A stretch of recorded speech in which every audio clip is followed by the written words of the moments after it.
Assalamualaikum warahmatullahi wabarakatuh. Salam sejahtera untuk kita semua. Perkenalkan, nama saya Natalia Tukupong Saleh. Saya dari Sekolah Tinggi Ilmu Ekonomi Jembatan Bulan, semester 2, kelas akuntansi A. Baik, di sini saya akan menjelaskan secara singkat apa itu perusahaan dagang. Di sini judul materi kita yaitu Accounting for Trading Business. Oke, pertama-tama pengertian perusahaan dagang. Perusahaan dagang yaitu sebuah usaha atau bisnis yang menjalankan aktivitas pembelian dan penjualan barang. Perusahaan dagang tersebut akan mengambil keuntungan dari selisih antara harga jual dengan harga pokok atau yang biasa disebut dengan HPP. Selanjutnya, ada beberapa karakteristik utama perusahaan dagang. Di sini ada 5. Yang pertama, aktivitas utama perusahaan dagang adalah membeli barang dari produsen atau distributor dan menjualnya kembali.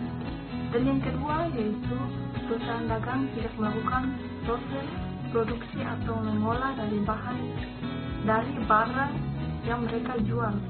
Dan yang ketiga yaitu keuntungan yang mereka peroleh berasal dari selisih antara harga jual dengan harga pokok penjualan. Dan yang keempat, perusahaan dagang memiliki persediaan barang dagang yang disimpan untuk dijual. Dan yang terakhir atau yang kelima, yaitu perusahaan dagang menggunakan akun persediaan barang dagang, perhitungan harga pokok penjualan atau yang biasa disebut HPP, dan laporan laba rugi. Ada 3 jenis perusahaan dagang. Yang pertama, perusahaan dagang besar, yang kedua perantara, dan yang ketiga yaitu pengecer. Perusahaan dagang besar membeli produk langsung dari pabrik dalam jumlah besar. Biasanya mereka menjual kembali ke konsumen dalam harga lebih murah dan bisa dibeli secara grosir. Yang kedua yaitu perantara. Perusahaan dagang ini posisinya di tengah antara perusahaan dagang besar dan perusahaan dengan pengencer. Mereka akan membeli produk dalam jumlah besar lalu dijual dalam skala yang sedang ke pengencer. Dan yang terakhir yaitu pengencer. Jenis perusahaan dagang ini biasanya menjual produk mereka kepada konsumen dengan skala yang kecil alias satuan atau enceran. Jadi perusahaan ini paling banyak ditemui di lingkungan kita atau di lingkungan sekitar rumah, yaitu biasa di toko kelontong atau di kios-kios. Perbedaan antara perusahaan dagang dengan perusahaan jasa. Jadi perusahaan dagang itu berfokus pada barang, sedangkan perusahaan jasa berfokus pada layanan atau keahlian yang ditawarkan kepada pelanggan.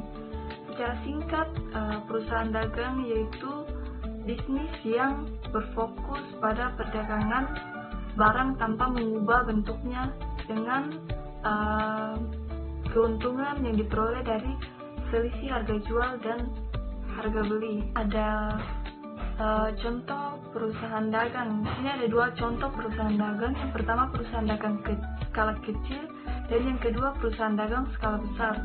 Contoh perusahaan dagang skala kecil yaitu warung kelontong atau yang biasa disebut dengan kios-kios yang ada di sekitar rumah. Yang kedua yaitu toko baju, toko alat tulis, toko alat elektronik, dan lain-lain. Yang ketiga yaitu swalayan. Itu yang sama contohnya yaitu toko atau kios-kios gitu. Yang kedua yaitu perusahaan dagang skala besar. Perusahaan dagang skala besar yaitu yang pertama ada retail atau supermarket besar seperti Transmart, Indogrosir atau Hypermart. Yang kedua yaitu departemen store seperti Matahari dan Ramayana. Siklus perusahaan dagang. Yang pertama yaitu identifikasi dan pencatatan transaksi. Yang kedua posting ke buku besar. Yang ketiga penyusunan neraca saldo. Yang keempat jurnal penyesuaian. Yang kelima neraca saldo setelah penyesuaian. Yang keenam penyesuaian laporan keuangan. Yang ketujuh, jurnal penutup. Dan yang kedelapan atau yang terakhir yaitu neraca saldo setelah penutupan. Contoh perhitungan keuangan perusahaan dagang yaitu di sini ada penjualan, retur penjualan, potongan tunai penjualan, dan diskon penjualan. Jadi penjualan, retur penjualan, potongan tunai penjualan, dan diskon penjualan itu dikurangi dan mendapatkan penjualan bersihnya. Di sini ada kesimpulan dari materi perusahaan dagang yang telah saya jelaskan tadi.